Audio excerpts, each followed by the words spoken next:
Hello, students. This is Mr. Martiron with your AP Government Flipped Classroom on Chapter 15 and the Federal Bureaucracy. So I like to tell people the acronym when you think of bureaucracy, think big. Bureaucracy is government, and that's appropriate because bureaucracy is filled with all sorts of acronyms. So first things first, a lot of myths versus realities about bureaucracies and what a bureaucrat is. So many Americans dislike bureaucrats and bureaucracies. A bureaucrat is anyone who works for state or federal government. They are state or federal employees. So if you called someone at the governor's office, or you called someone at the Social Security office, or if you go to the DMV and you wait in line, the person taking care of you, she or he is a bureaucrat. So Americans, they tend to think that people that work for the government are lazy and they just sit around, the water cooler just talking about last night's TV shows. But the reality is that most bureaucrats work in Washington D.C. That's a myth. Only 12% do. Most live out in their respective towns and cities and around the country. For example, the Department of Transportation is the headquarters is housed in Washington, D.C., but they have satellite offices around the country, some in Oklahoma, some in Seattle, and some right here in Atlantic County at the William J. Hughes Technical Center. Um, and there's no way to regulate whether or not bureaucracies are ineffective, inefficient, and people say they're always mired in red tape. And the reality is that's no more than in private business. Um, Another myth is that the bureaucracy continues to grow and grow and grow. And the reality is it's the levels of bureaucracy is staying the same. The size of the government really hasn't changed dramatically. I mean, it's shrunken and grown depending on the different presidencies and different times requiring circumstances. Um, but it hasn't. We haven't seen a major downgrade or explosion in bureaucracies. The biggest shift probably came in 1932. Probably occurred in 1932 during the Great Depression when FDR created all sorts of new federal programs and agencies. So again, just a chart that's in your text showing the growth and size of the federal government. Remember, there's two types of bureaucracies. There's the federal bureaucracy, and then there's state and local bureaucracies.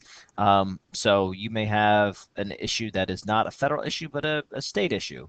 So you would be dealing with them per se. All right. Little bit about bureaucrats. A little bit about bureaucrats. Typical age at the time of the publication of your textbook, typical age was 47 years old. 57% were non-college graduates. So again, a lot of the jobs that are found in the government don't necessarily require a college degree. 44% male, 44% female, 56% male. 32% are minorities, while 68% are white. So one of the interesting questions that people ask about the bureaucracy is it reflective of the government that is it reflective of the people it is serving? And the answer seems to indicate no, it is not. All right. So how do you get a job as a bureaucrat? How do you get a job in the government? So early on, the our early presidents, Jackson and Lincoln and Grant, their jobs were consumed with people who wanted federal jobs. And we remember from U.S. history that the spoils system was put in place. So what would happen was when a president would be elected, he would appoint people who were loyal to the political party. Andrew Jackson had a famous quote: "If you can't be, if the job can't be done by a Democrat, get rid of the job." That changes. Okay, with the assassination of James Garfield, who was shot by a civil servant who was trying to get a job. We now have several laws that create a meritocracy where the best person gets the job. So the Civil Service Reform happened in 1883, what's known as the Pendleton Civil Service Act. Um, it says that you must be hired or you can be hired based for the federal government based on your accomplishments and achievements, not necessarily your political beliefs and principles. There was later passed what's called the Hatch Act, which is an important law that prohibits government employees from taking and participating in political partisan politics. So if you work for the government, you cannot run for a partisan office. For example, if you work out at the FAA Tech Center, you can run for school board because that's not a partisan office. But you cannot run for the Democratic or Republican party's nominee for Congress or the Senate. You would have to resign your job.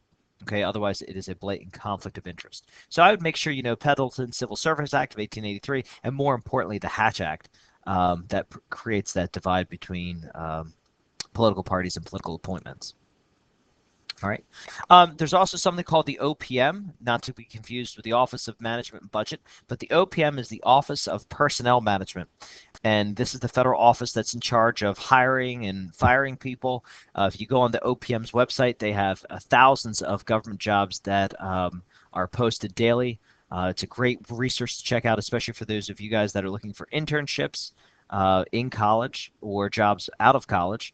That's a great way to find federal jobs.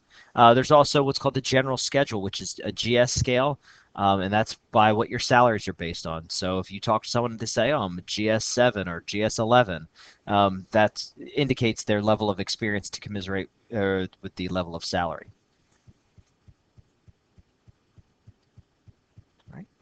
There's also something called the recruiting book, which is called the Plum Book. They have a list of every presidential appointment, every job that is you need the president to sign off on and appoint. Some of them do not require the Senate to, they're not Senate confirmable. Some Plum jobs also include ambassadorships, and ambassadorships are a nice way of, rewarding someone for loyalty in the campaign. Right. So in the next video, we're going to talk about the bureaucracy within the federal government and how those people got there. So we're going to be piggybacking of some of the ideas within the Plum Book. So if you need to watch this video again, feel free to do so. Otherwise, let's move on to video number 2.